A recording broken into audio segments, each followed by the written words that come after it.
أعوذ بالله من الشيطان الرجيم.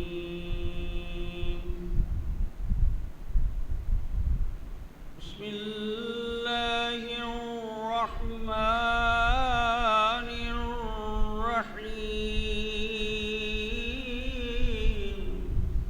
شروع نام سے اللہ کے جو بہت رحم کرنے والا بڑا مہربان ہے.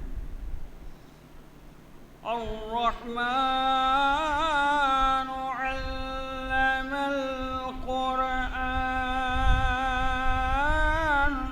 وہ رحمان ہے جس نے قرآن کا علم عطا فرمایا.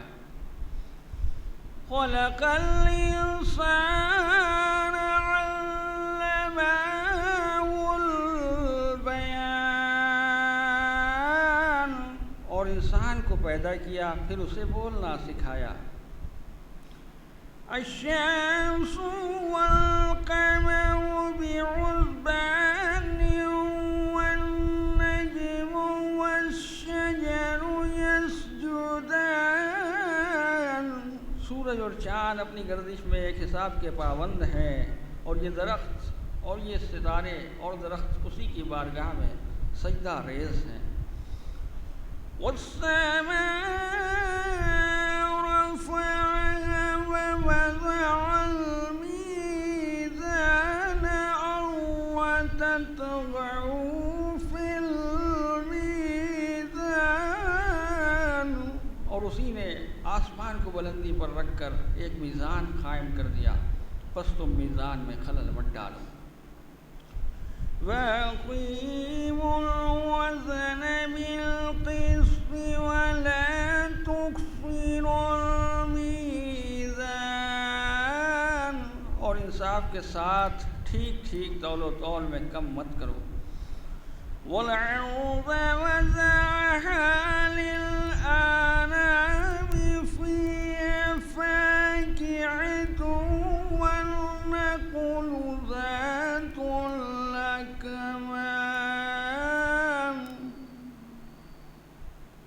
زمین کو اللہ نے اپنی تمام مخلوق کے لیے بنایا ہے، جس پر لذیذ میوے والے اور غلافوں کی طرح طرح والی کھجوروں کے درخت ہیں. وَالْحَبُّ ذُو الْعَصْفِ وَالرَّيْحَانُ.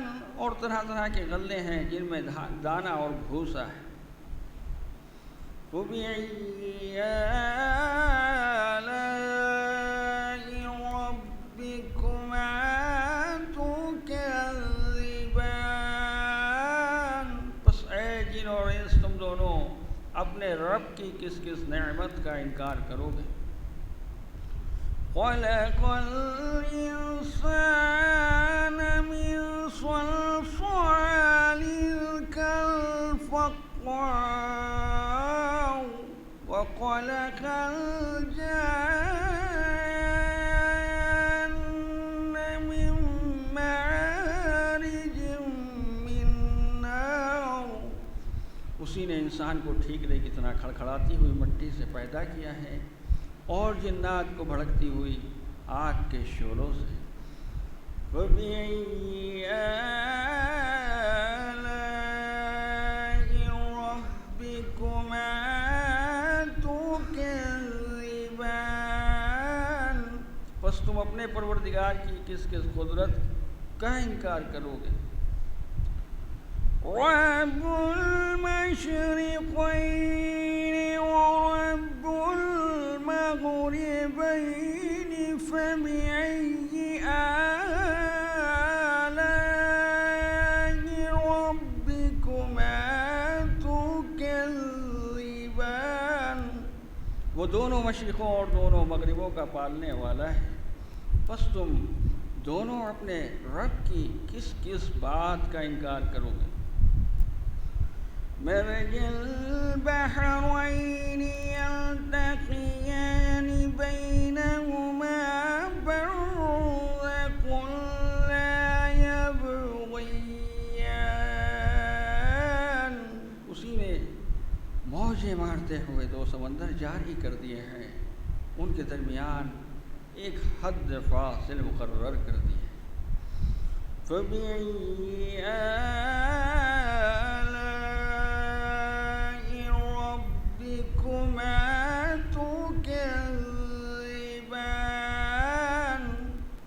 اپنے خدا کی کس کس چیز کے منکر بنو گے؟ يَقُولُ جُمِيعُهُمَ اللُّؤْلُؤُ وَالْمَرْجَانُ، ان سمندروں سے موتی اور مونگے نکلتے ہیں۔ فَبِأَيِّ آلَاءِ رَبِّكُمَا تُكَذِّبَانِ، پس تم اپنے پروردگار کی کس کس نعمت سے مغرور؟ وَلَهُ الْجَوَارِ الْمُنشَآتُ فِي الْبَحْرِ كَالْأَعْلَامِ فَبِأَيِّ آلَاءِ رَبِّكُمَا تُكَذِّبَانِ،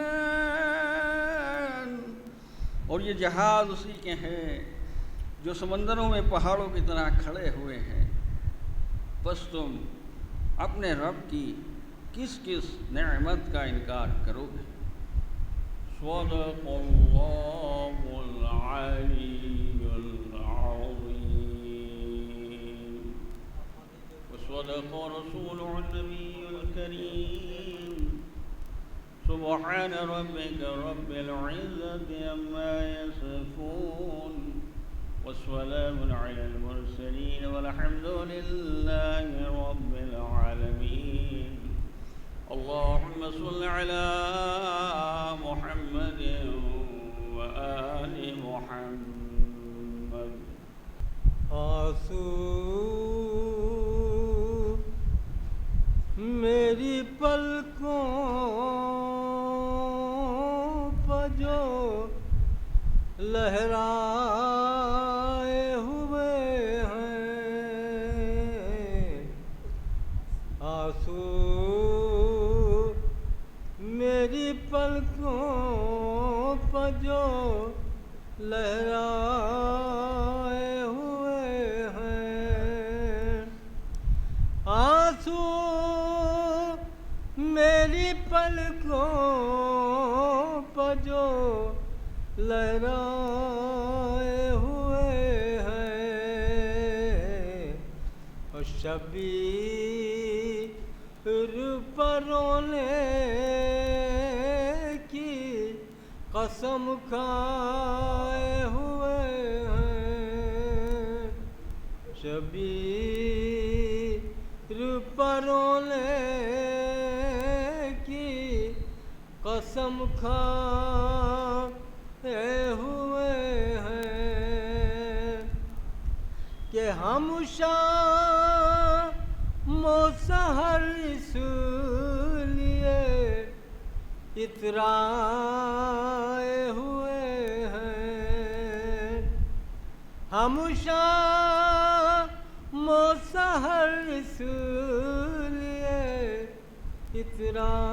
اترائے ہوئے ہیں، گھر میں شہ والا کے قدم آئے ہوئے ہیں، گھر میں شہ والا کے قدم آئے ہوئے ہیں، کہ عشق غم شبیر ہے انمول جواہر، عشق غم شبیر ہے انمول جواہر، رومال میں ذرا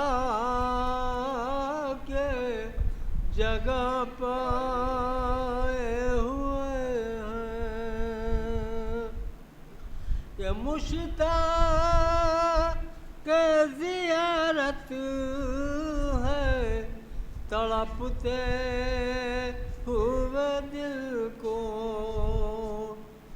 مشتاق زیارت ہے تڑپتے ہوئے دل کو، ماتم سے غم شاہ کے بہلائے ہوئے ہیں، ماتم سے غم شاہ کے بہلائے ہوئے ہیں، کہ عباس کی ہیبت سے لہروں میں تلا تو، عباس کی ہیبت سے لہروں میں تلا تم، دریا کے نگہبان بھی تھرائے ہوئے ہیں، دریا کے نگہبان بھی تھرائے ہوئے ہیں، مشتاق شہادت ہے حبیب نے مظاہر، مشتاق شہادت ہے حبیب نے مظاہر، شبیر کا خط پا کے ابھی آئے ہوئے ہیں، کہ اکبر کی طرح کو چلے نو محمد، اکبر کی طرح کو چلے نو محمد، شبیر سے مرنے کی رضا پائے ہوئے ہیں، شبیر سے مرنے کی رضا پائے ہوئے ہیں، کہ ہے لے حرم شام کی گلیوں میں کھلے سر، ہے لے حرم شام کی گلیوں میں کھلے سر، چہرے غم شبیر سے مرجھائے ہوئے ہیں، چہرے غم شبیر سے مرجھائے ہوئے ہیں، اپنا در مقصود وہی پائیں گے اظہر،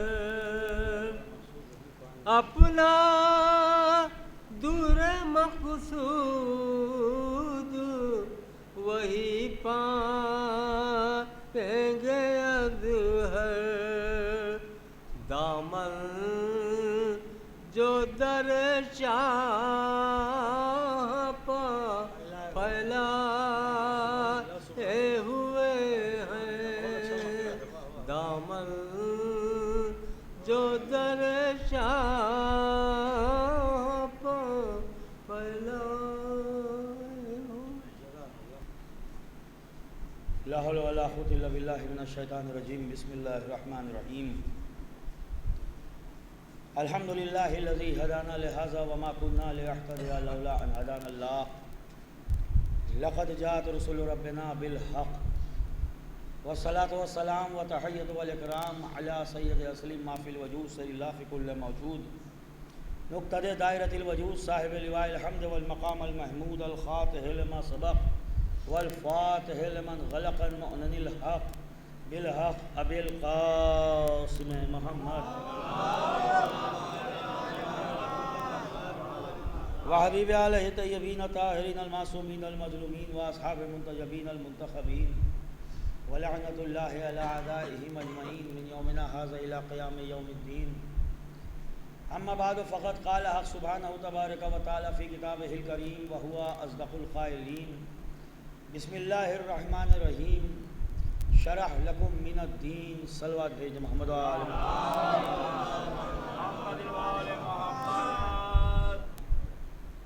جو سلسلہ پہلی محرم سے شروع ہوا تھا وہ آج اختتام پذیر ہو رہا ہے۔ مجلس شروع کرنے سے پہلے 12 محرم کے لیے جو اعلان ہمارے ذمہ کیا گیا ہے وہ آپ حضرات سن لیں۔ 12 محرم صبح 7:30 بجے شرنے صاحب کے مکان سے پہلی مجلس شروع ہوگی۔ جو ہماری مجلسیں ہیں میں وہ بتا رہا ہوں۔ 7:30 بجے، کیونکہ ڈیلی وہاں 7 بجے ہوتی ہے، لیکن 12 محرم کو 7:30 بجے ہوگی، اور اس کے بعد یہاں کی مجلس اپنے ٹائم سے ہوگی۔ 12 محرم کو یہاں کی مجلس کے بعد 9 بجے حسینیہ میں جو 6:20 میں مجلس ہو رہی تھی وہ 9 بجے ہوگی تیجے کی مجلس کے عنوان سے، اور حسینیہ میں 9 بجے مجلس کے فوراً بعد میاں صاحب کے ہاں جو سالانہ مجلس ہوتی ہے اس میں بھی حقیر کا ہی بیان ہوگا، اور انہوں نے بھی آپ لوگوں سے شرکت کرنے کی گزارش کی ہے۔ تو یہ چاروں مجلسوں کا 12 محرم کو یہ ٹائم رہے گا۔ 7:30 بجے شرنے صاحب کی یہاں اپنے ٹائم سے ہوگی، اور مسجد حسینیہ میں 9 بجے، اور میاں صاحب کی یہاں مسجد حسینیہ کے فوراً بعد تقریباً 9:30 بجے۔ یہ صلوات بھیجی محمد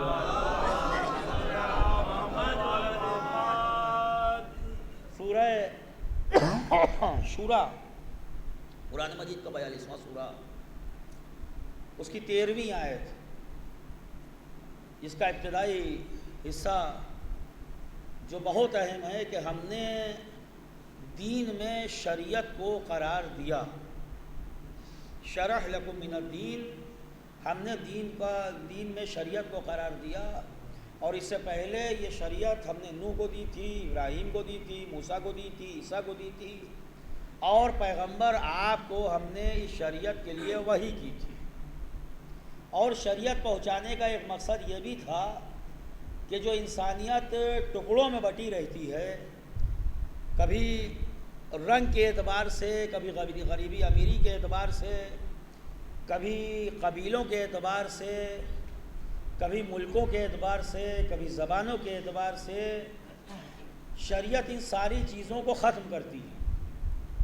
جہاں شریعت ہوتی ہے وہاں گورا کالا نہیں ہوتا، غریب امیر نہیں ہوتا، چھوٹا بڑا نہیں ہوتا، عالم جاہل نہیں ہوتا، بیمار صحت مند نہیں ہوتا، جوان بزرگ نہیں ہوتا۔ شریعت کا کمال یہ ہے کہ وہ ایک صف میں سب کو کھڑا کر دیتی ہے۔ ایک صلوات بھیج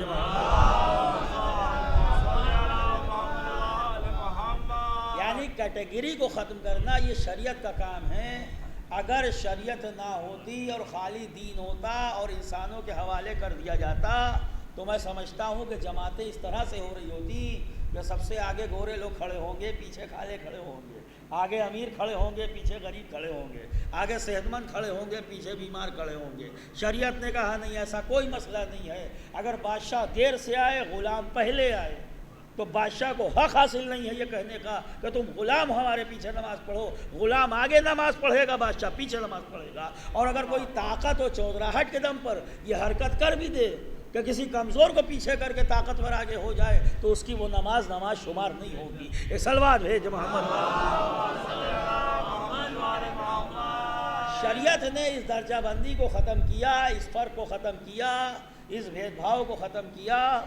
اور پھر اپنا مقصد بھی قرآن میں ہی اسی آیت میں بتایا کہ شریعت اگر قائم ہو گئی وَأَقِیمُوا الدِّینَ وَلَا تَتَفَرَّقُوا فِیہ، دین قائم کرو، آپس میں تفرقے بازی نہ کرو، اس لیے کہ جہاں تفرقے بازی ہوتی ہے وہاں نہ دین ہوتا ہے نہ شریعت ہوتی ہے۔ یہ سلوات ہے اور اس کے بعد ہمیں ایسے لوگ دیے جنہوں نے آل محمد کو فالو کیا، آل محمد کے پیچھے چلے، آل محمد کے نقش قدم پہ چل کے ہمیں بتایا کہ دیکھو اللہ رسول اور ائمہ طاہرین کی پیروی ہوتی کیسی۔ جس دین نے شریعت کو قرار دیا اسی دین نے بتایا کہ اس کو نافذ کرنے کے لیے ہم تمہارے درمیان دو گراں قدر چیزیں چھوڑے جا رہے ہیں، ایک کا نام قرآن ہے، ایک کا نام اطرت ہے، ایک کا نام تھیوری ہے، ایک کا نام پریکٹیکل ہے، ایک کا نام لفظ ہے، ایک کا نام وجود ہے۔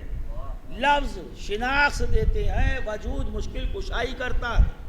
لفظ موجود تھے لوگوں کے پاس، قرآن موجود تھے، گلے میں بھی لٹکے تھے، یاد بھی کیے تھے، سینوں میں بھی تھے، جیبوں میں بھی تھے، مسجدوں میں بھی تھے، گھروں میں بھی تھے، لیکن جب کوئی مسئلہ آتا تھا تو قرآن مسئلہ نہیں کر پاتا تھا، مشکل کشا کو بلانا پڑتا تھا۔ اے سلوات بھیج محمد، کیونکہ نبی نے کہا میں تمہارے درمیان دو چیزیں چھوڑ رہا ہوں، دو وزنی چیزیں چھوڑ رہا ہوں، دو بھاری چیزیں چھوڑ رہا ہوں، ان دونوں کے بغیر کام نہیں چلے گا۔ قرآن کو سمجھنا ہے تو اطرت سے سمجھو، اطرت کو سمجھنا ہے تو قرآن سے سمجھو۔ ایک لفظ کی صورت میں تمہیں شناخت دے رہا ہے، دوسرا وجود کی صورت میں تمہاری مشکل کشائی کر رہا ہے۔ قرآن و اطرت کو اس انداز سے پیغمبر اسلام نے دیا کہ ایک لفظ ہے، ایک وجود ہے، یہ نہ سمجھ میں آئے تو اس سے پوچھنا، یہ نہ سمجھ میں آئے تو اس سے پوچھنا۔ قرآن کی تشریح آل رسول کریں گے، آل رسول قرآن کا تعارف کریں گے، یہ دونوں ایک دوسرے کے لیے لازم اور ملزوم قرار پائیں گے۔ بغیر دونوں کو لیے ہوئے کچھ نہیں سمجھ میں آئے گا۔ اگر کوئی آل رسول کو لیتا ہے قرآن کو چھوڑ کے، یقین جانیے آل رسول نہیں سمجھ میں آئیں گے۔ اگر کوئی قرآن لیتا ہے آل رسول کو چھوڑ کے تو یقین جانیے قرآن نہیں سمجھ میں آئے گا۔ نور کا کانٹیکٹ جب تک نہیں ہوگا جب تک سمجھ میں نہیں آئے گا، جب تک، کیونکہ نور کی اہمیت پیغمبر نے کہا کہ ہم اور علی ایک ہی نور سے ہیں، ہم کو سمجھنا ہے تو علی کے نور سے سمجھو، علی کو سمجھنا ہے تو ہمارے نور سے سمجھو۔ مثال دے کے بات کو واضح کر دوں کہ نور کی ہماری زندگی میں کیا اہمیت ہے، اپنے بنائے ہوئے نور کی کیا اہمیت ہے۔ جب اپنے بنائے ہوئے نور کے بغیر ہم نہیں چل سکتے تو اس کے بنائے ہوئے نور کے بغیر کیسے چل سکتے ہیں۔ اے سی لے آئیے لائٹ نہ ہو کسی کام کا ہے، واشنگ مشین لے آئیے گا بجلی نہ ہو کسی کام کی ہے۔ اور آسان مثال دے دوں، گور صاحب موجود ہیں، ریکارڈنگ کر رہے ہیں، انہوں نے ہمیں ایک ڈی وی ڈی دی، انہوں نے ہمیں ایک پین ڈرائیو دیا۔ میں نے کہا یہ کیا ہے؟ کہیں گے جو فلاں پروگرام ہوا تھا وہ رات بھر کا پروگرام اس کے اندر ہے۔ میں نے کہا ذرا ڈیٹیل بتائیے کہ اس میں کیا کیا ہے۔ کہیں گے بہترین قاری نے تلاوت کی، بہترین پیشخانوں نے پیشخانیاں کی، بہترین ذاکر نے مجلسیں پڑھی، رات بھر بہت اچھی انجمنوں نے انجمنیں پڑھی، بہت اچھے کلام ہیں، بڑی اچھی سینہ زری ہے، بڑا اچھا امام باڑہ تھا، بڑا اچھا انتظام تھا، کیا خوبصورت سبیلیں تھیں، کیا اچھا جلوس تھا، وہ سب کچھ اس کے اندر ہے۔ میں نے ڈی وی ڈی کا باکس کھولا، ڈی وی ڈی ہلانے لگا، اما میں نے کہا نہ مجلس دکھائی دے رہی ہے، نہ امام باڑہ دکھائی دے رہا ہے، نہ نوحے سنائی دے رہے ہیں، نہ انجمن دکھائی دے رہی ہے۔ یہ کہنے لگے کہ آپ کے عقل نہیں ہے، ڈی وی ڈی آپ کے ہاتھ میں ہے، جب تک اس کو ڈی وی ڈی پلیئر میں لگا کر نور کے کانٹیکٹ میں نہیں لگائیں گے، جب تک اس کے اندر سے آپ کو کچھ نہیں دکھائی دے گا۔ میں نے پلیئر میں لگایا، اسکرین پہ سب کچھ آنے لگا، وہ عزا خانہ بھی دکھائی دیا، وہ ذاکر بھی دکھائی دیا، وہ انجمنیں بھی دکھائی دی، وہ جلوس بھی دکھائی دیا، تو سمجھ میں آیا کہ ڈی وی ڈی لے کے ہاتھ میں نچانے سے کچھ حاصل نہیں ہوگا جب تک نور کے کانٹیکٹ میں نہ دیا جائے گا۔ قرآن ہاتھ میں لے لو یا یاد کر لو یا جیب میں رکھ لو، کچھ حاصل نہیں ہوگا جب تک آل رسول کے حوالے نہیں کرو گے، جب تک نور کے کانٹیکٹ میں نہیں آئے گا، جب تک قرآن سے کچھ نہیں نکالا جا سکتا۔ یہ صلوات بھیج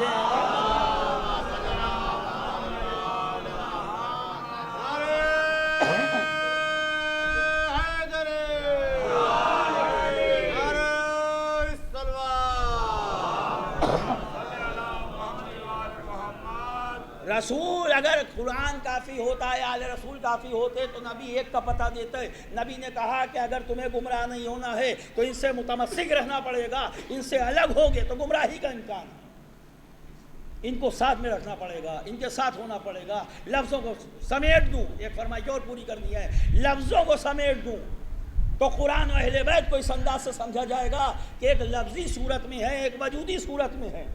لفظ کے ساتھ وجود کو کیسے سمجھا جائے؟ قرآن لفظ دے رہا ہے، آل رسول وجود دے رہے ہیں۔ اگر کسی کو قرآن کا نور دیکھنا ہے تو وجود مصطفیٰ کو دیکھے، اگر کسی کو قرآن کی عقل دیکھنی ہے تو وجود علی کو دیکھے، اگر قرآن کا دل دیکھنا ہے تو وجود فاطمہ کو دیکھے، اگر قرآن کی آنکھیں دیکھنی ہے تو حسن و حسین کو دیکھے، اگر قرآن کی جرأت دیکھنی ہے تو سید سجاد کو دیکھے، اگر قرآن کا علم دیکھنا ہے تو باقر العلوم کو دیکھے، اگر قرآن کی صداقت دیکھنی ہے تو جعفر صادق کو دیکھے، اگر قرآن کا صبر دیکھنا ہے تو موسی کاظم کو دیکھے، اگر قرآن کی مرضی دیکھنی ہے تو علی رضا کو دیکھے، اگر قرآن کا تقویٰ دیکھنا ہے تو محمد تقی کو دیکھے، اگر قرآن کی نفاست دیکھنی ہے تو علی النقی کو دیکھے، اگر قرآن کا اخلاق دیکھنا ہے تو حسن عسکری کو دیکھے، اگر قرآن کی ہدایت دیکھنی ہے تو امام مہدی کو دیکھ لے۔ یہ سلوات ہے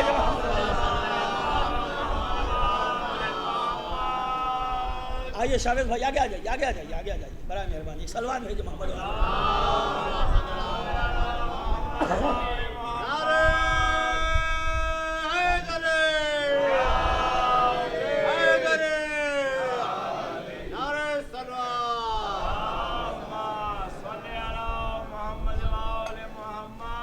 جب تک ان دونوں سے واسطہ نہیں ہوگا، جب تک دین کی حقیقت، شریعت کی حقیقت نہیں پتہ چلے گی۔ مجھ سے کئی روز سے کچھ نوجوان کہہ رہے ہیں کہ اس بار چاروں اشرے آپ کے سنیں، ایک بار بھی بہلول دانا کا تذکرہ نہیں سنا۔ اگر سننا ہے تو بلند ترین صلوات ہے۔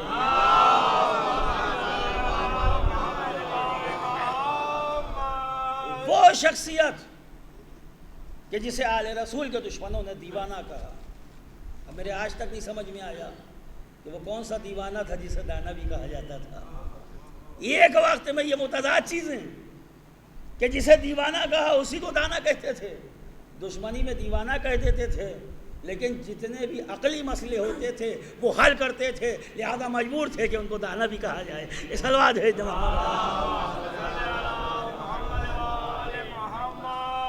شیعان علی کیا ہوتا ہے بتایا، زندگی میں کبھی تقیہ نہیں کیا۔ عظمت کا یہ عالم ہے کہ 5 اماموں کی صحبت ملی، 5 اماموں کی شاگردی جس نے کی ہو اس کا نام ہے بہلول دانا۔ وہ عظیم شخصیت کے جس کے اہل بیت احترام کرتے تھے اور محبت کرتے تھے۔ آئمہ نے ان کو بچانے کی کوشش کی ہے، خط لکھ کے بھیجا ہے۔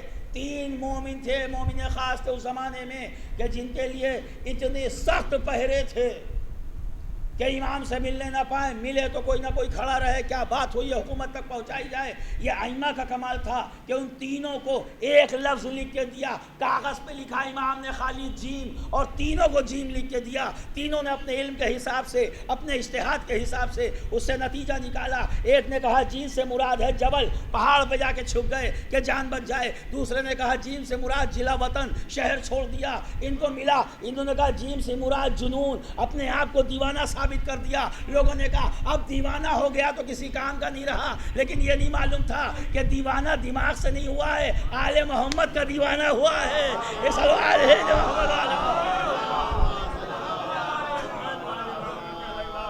جسے تم پاگل کہہ رہے تھے، تمہاری نسلوں کو پاگل کر دیا اس نے۔ ایسا کام کیا کہ جب تک زندہ رہے باطل کے سر کا درد بنے رہے، کبھی بھی باطل کو سکون سے نہیں بیٹھنے دیا۔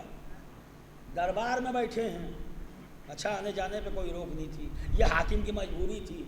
وجہ یہ تھی کہ سگی بہن بیاہی تھی، یعنی حضرت زبیدہ کے بھائی تھے۔ اب ان کو نہ دربار میں روکا جا سکتا، نہ اسمبلی میں روکا جا سکتا، نہ محل میں روکا جا سکتا۔ بھائی کچھ مجبوریاں رشتوں کی بھی ہوتی ہیں، ساری خدائی ایک طرف۔ ایک صلوات بھیج محمد والے تو اب مجبوری ہے کہ روکا کیسے جائے۔ آئے آ کے بیٹھ گئے، اندر کابینہ کی میٹنگ چل رہی تھی، کچھ مکار جمع تھے، ہارون رشید بیٹھا تھا، خدا اس پہ لعنت کرے۔ ایک سلوات بھیج محمد لوگوں کی نگاہیں ملی کہ بھائی ہماری میٹنگ میں یہ کہاں سے آ گیا، مکاروں کی میٹنگ میں سچا کیوں آ گیا، کہا اس کو کسی طرح سے باہر نکالو، اشارے ہوئے، ہارون نے کہا دیکھو ابھی انتظام کرتے ہیں اس کو باہر نکلوانے کا، ایک بار گھومے بہلول دانا، سنا ہے تم علی والے وعدے کے بڑے پکے ہوتے ہو، کہا ہاں حقیقت ہے، علی کی یہی تعلیم ہے، کہا تو پھر وعدہ کرو، ایک کام تمہارے حوالے کروں گا، جب تک پورا نہ کرو گے واپس نہیں آؤ گے۔ بہلول کو معلوم تھا اس کی کیا حیثیت ہے، کہ بغت کیا کام دے گا، چلو وعدہ کرتا ہوں، کیا کام ہے تمہارا، کہا وعدہ کر لیا، پورا کیے بغیر واپس نہیں آؤ گے، کہا بالکل وعدہ کرتا ہوں، کہا جاؤ ہماری حکومت سے 40 ایسے افراد لا کے ہمیں دے دو جو حرام زادے ہوں۔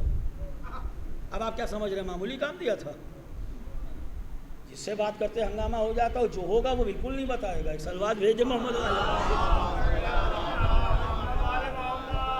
بہلول اٹھے ہو چلے گئے، یہاں ہنسی مذاق کا ماحول بن گیا کہ بھائی ایسا کام دیا ہے، جہاں جائے گا مار کھائے گا، جہاں جائے گا جھگڑا ہوگا، ایک ہنگامہ آ رہی، ایک مرتبہ تھوڑی دیر نہیں گزری تھی، دیکھا بہلول چلے آ رہے ہیں، کہا بہلول عجیب آدمی ہو، ابھی وعدہ کیا ابھی توڑ دیا۔ بہلول نے کہا وعدہ تھا نہیں توڑا یار، تمہیں نے کہا تھا کام پورا کر کے آنا، میں کام پورا کر کے آ گیا۔ کہا 40 لوگوں کو لے آئے، کل جب پیچھے کھڑے ہیں وہ واقعی میں دیکھا لائن لگی ہوئی تھی، کہا 40 کے 40 اتنی دیر میں تو نام بھی نہیں پوچھا جا سکتے، اتنی دیر میں تو ولدیتیں نہیں پوچھی جا سکتی، تمہیں کیسے پتہ چلا کہ یہ حرام زادے ہیں؟ کہا فارمولہ نبی نے دیا تھا، کہا فارمولہ نبی نے دیا تھا، ہمیں آسانی ہو گئی۔ کہا تم نے کیا کیا؟ کہا محل کے باہر گیا، ایک بلندی پہ کھڑا ہوا اور ایک آواز دی، جتنے علی کے دشمن ہیں محل میں چلیں۔ کلے کے لوگ آنے شروع ہو گئے، 40 پہ روک دیا ہے، باقی باہر کھڑے ہیں، کہو تو بلا لوں۔ اس لیے کہ پیغمبر کی حدیث ہے علی تمہارا دشمن وہی ہوگا جو حلالی نہ ہو۔ تو اب یہ حدیث رسول تھا، خاموش ہو گیا۔ بہلول نے کہا کہ تمہیں مجھے باہر بھیجنا تھا تو قاعدے سے کہہ دیتے، ہمیں بھی تمہارے بیچ میں بیٹھنے کا کوئی شوق نہیں ہے، ہم جا رہے ہیں، یہ کہہ کے کچھ قدم چلے، ایک مرتبہ پلٹ کے کہیں گے ہارون ایک بات تو بتا دے۔ کہا کیا؟ کہا تو علی کا دوست ہے یا دشمن؟ یہ سوال ہے جواب۔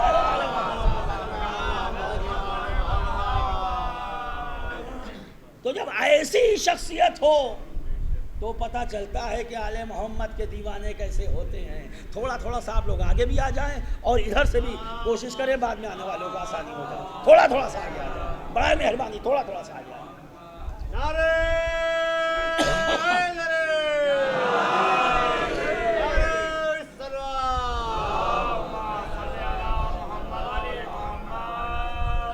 سب مل جل کے ایک صلوات پڑھیں محمد۔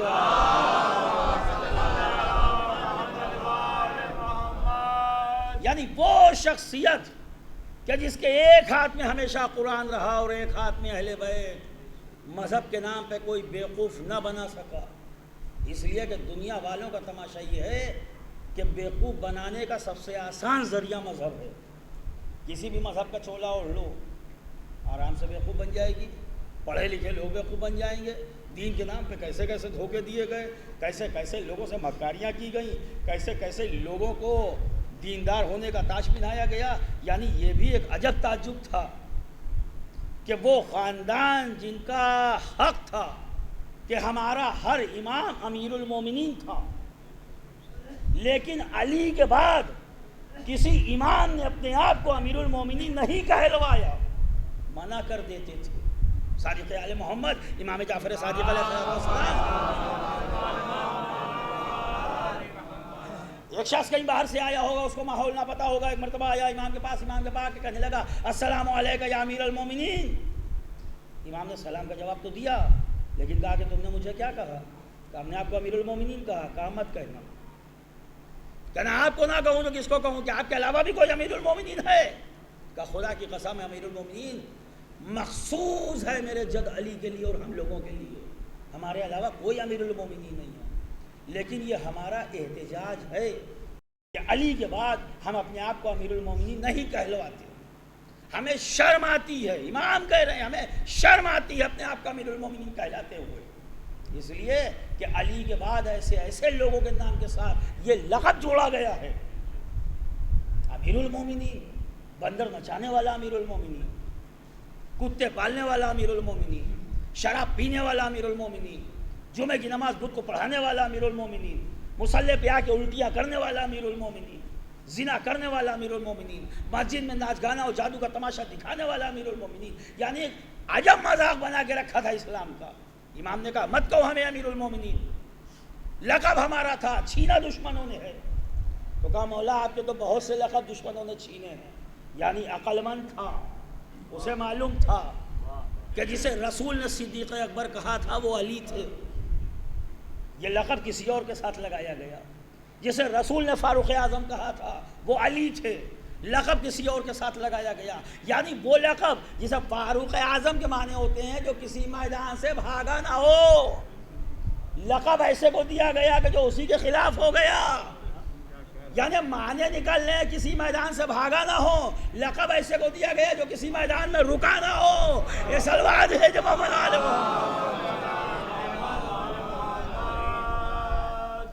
غنی قرآن نے جناب خدیجہ کو کہا ہے، ان کی دولت کو دیکھ کے کہا ہے، اغنا کا لفظ آیا ہے قرآن میں، لیکن جس کو جی چاہا دے دیا۔ تو کہا کہ آپ کے تو بہت سے لقب ہیں مولا جو دشمنوں کو دے دیے گئے، ہم کوئی بھی لقب دیں گے دشمن کو اچھا لگے گا وہ تو لے جائے گا۔ امام نے کہا لقب سے نہ یاد کرو، فرزند رسول کہا کرو، رسول کا بیٹا کہا کرو، اس لیے کہ لقب چھیننا آسان ہوتا ہے، ہماری ولدیت کوئی نہیں چھین سکتا۔ یہ سلوات ہے جو محمد والے۔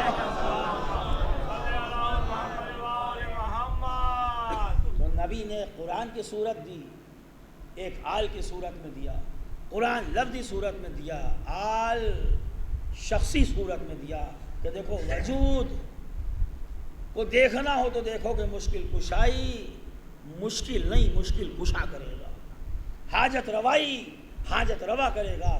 ہم اہل بیت میں سب کو دے رہے ہیں، تمہیں کوئی بھی صفت چاہیے ہے ان سے لے لو، صداقت ان سے لو، طہارت ان سے لو، عبادت ان سے لو، امانت ان سے لو، سچائی ان سے لو، جو کچھ چاہیے ہے، کیونکہ نہ ان سے زیادہ کوئی امانت دار ہے، نہ ان سے زیادہ کوئی پاک و پاکیزہ ہے، نہ ان سے زیادہ کوئی صاحب علم ہے، نہ ان سے زیادہ کوئی صاحب کردار ہے۔ ان کی رفتار گفتار، ان کا آغاز انجام، ان کا ہر طرح سے جو کچھ بھی ہے وہ رسول کا دیا ہوا ہے، اس لیے کہ ان کو جو فضیلت ہم نے دی ہے یا سند قرآن میں ہے یا سند حدیث میں ہے۔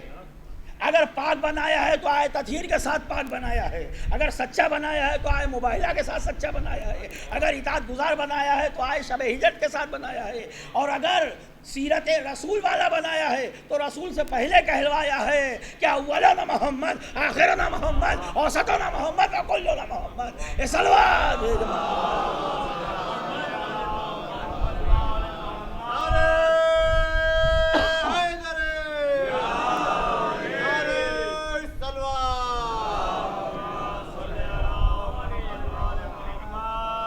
بس عزیزوں، وقت اجازت نہیں دیتا۔ اس صدقہ خانے کی آخری مجلس جیسے آپ نے سنا کہ 12 محرم کو آپ حضرات سے پھر ملاقات ہوئی، آج 9 محرم ہے، آج پورا دن آپ مصائب اور مصیبتیں سنیں، کس مصیبت پہ غور کیا جائے، کس مصیبت پہ رویا جائے۔ کوئی ذاکر ایسا نہیں ہے کہ جس کے پاس وہ لفظ ہو، کوئی ذاکر آپ کو نہیں رلا سکتا، رلاتی ہے آپ کی محبت، رلاتی ہے ہماری مجبوری۔ زمانہ کہتا ہے روتے کیوں ہوں، جن کو رونا تھا اگر ان کو رونے دیا گیا ہوتا تو ہم نہ روتے، جن کا حق تھا ان کو نہیں رونے دیا گیا۔ لہذا فطرت کا تقاضا ہے کہ مظلوم کا ساتھ دیا جائے، فطرت کا تقاضا ہے کہ ظالم کی مخالفت کی جائے۔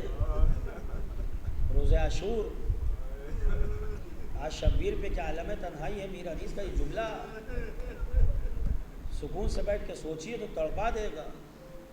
وہ حسین جو ستاروں سے ہمیشہ گھیرا رہتا تھا، ایک موقع ایسا آیا کہ چاروں طرف دیکھ رہا ہے کوئی بھی نہیں ہے، اے عباس تم کہاں ہو، اے علی اکبر تم کہاں ہو، اے قاسم تم کہاں ہو، اے ابن محمد تم کہاں ہو۔ آج حسین اتنا اکیلا ہو گیا کہ کوئی اپنا نہیں ہے، نہ کوئی لجام پکڑنے والا ہے، نہ کوئی حسین کو سوار کرانے والا ہے۔ چاروں طرف دیکھ کے جب تڑپے تو ایک آواز دی ہے، میرے شیروں ہے، میرے دلوروں، تمہیں کیا ہو گیا ہے، آج حسین تمہیں آواز دے رہا ہے۔ وہ تنہائی کا عالم، کوفہ میں ایک تاجر تھا جو سفر پہ نکلا تھا، اور اس کا سفر ختم ہوا 10 محرم کو۔ جب وہ واپس آیا ہے 10 محرم میں، کوفہ کا ماحول کیا تھا؟ اس سے پہلے کئی بار عرض کر چکا ہوں کہ حسین کے اتنا خلاف ماحول بنایا تھا کہ کوفے اور شام کے ماحول کی شکایت زینب کبریٰ نے جا کے قبر رسول پہ کی ہے کہ جس وقت نواسی پہنچی ہے قبر رسول پر، تو جناب کلثوم روایت کرتی ہیں کہ میں نے اپنی بڑی بہن زینب کو دیکھا کہ جب مزار رسول پہ پہنچی، نانا کی قبر کو دیکھا تو صبر نے جواب دے دیا، اور نانا کی قبر پہ جا کے ایک آواز دی، اے نانا باغی کی بہن کا سلام لے لو۔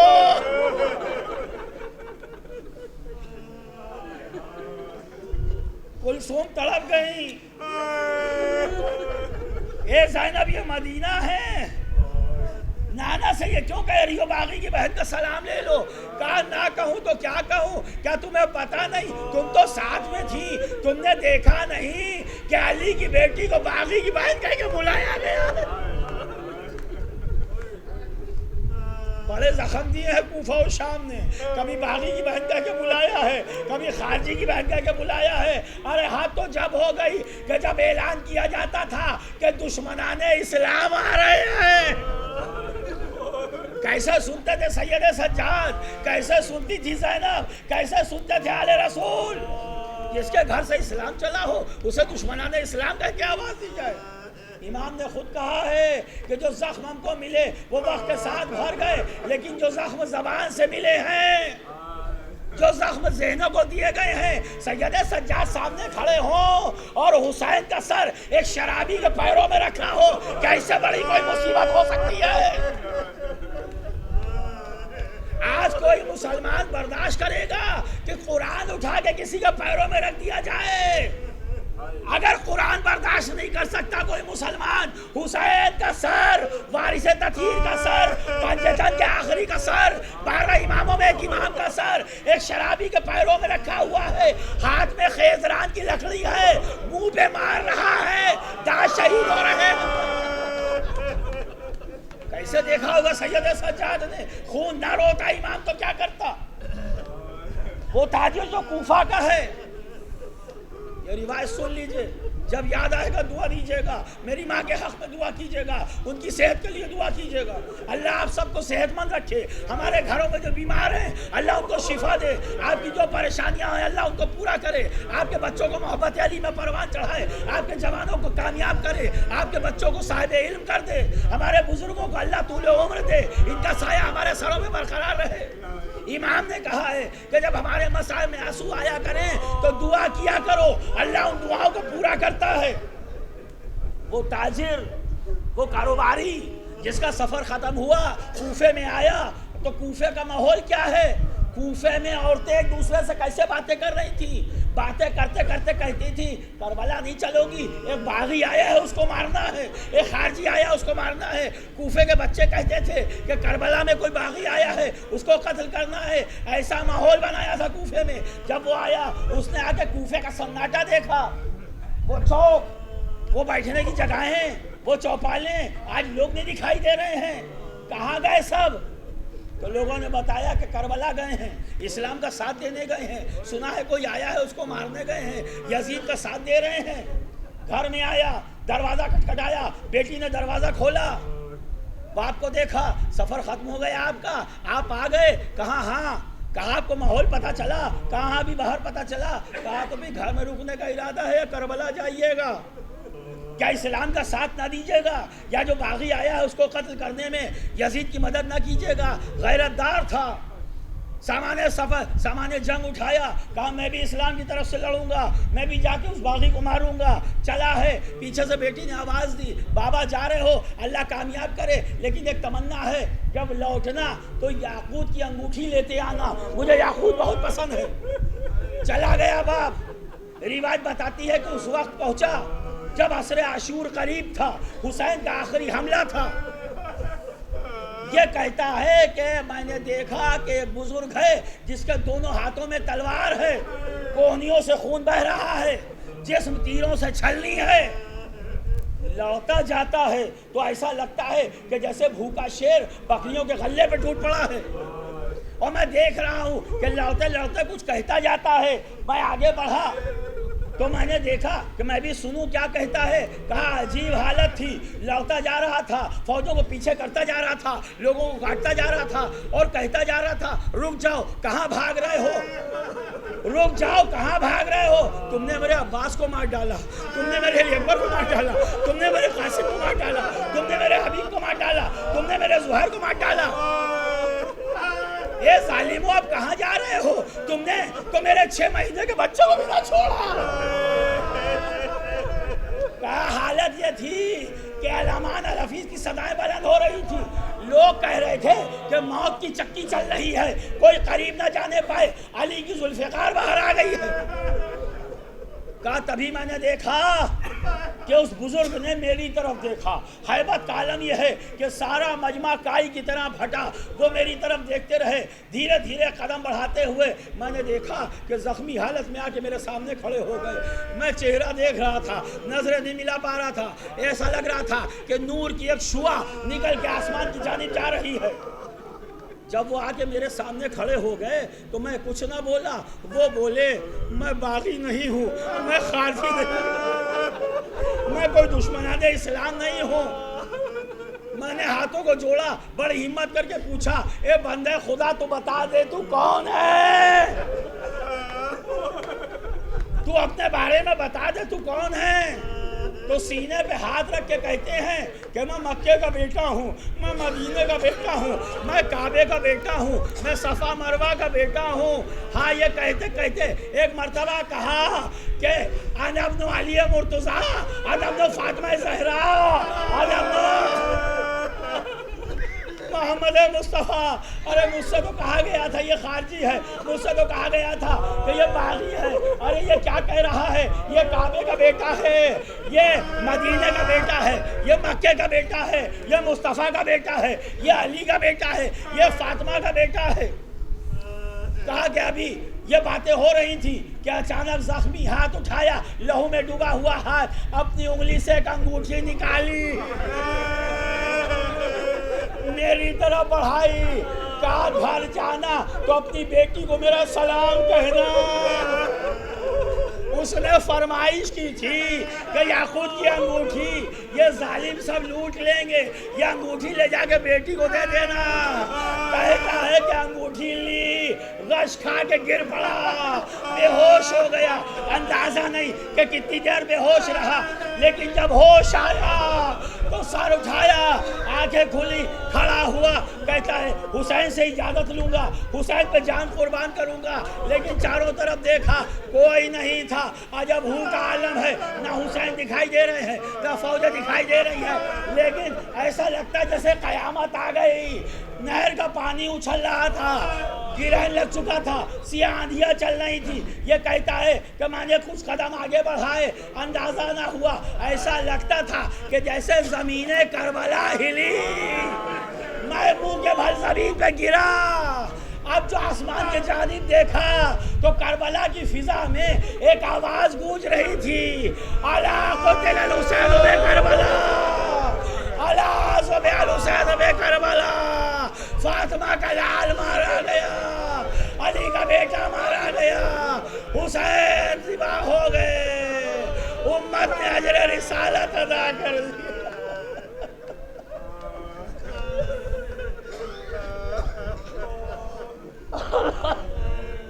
لعنت اللہ علی القوم الظالمین وسيعلم الذين ظلموا أي منقلب ينقلبون. ربنا آتنا في الدنيا حسنة وفي الآخرة حسنة وقنا عذاب النار. ماتم حسین.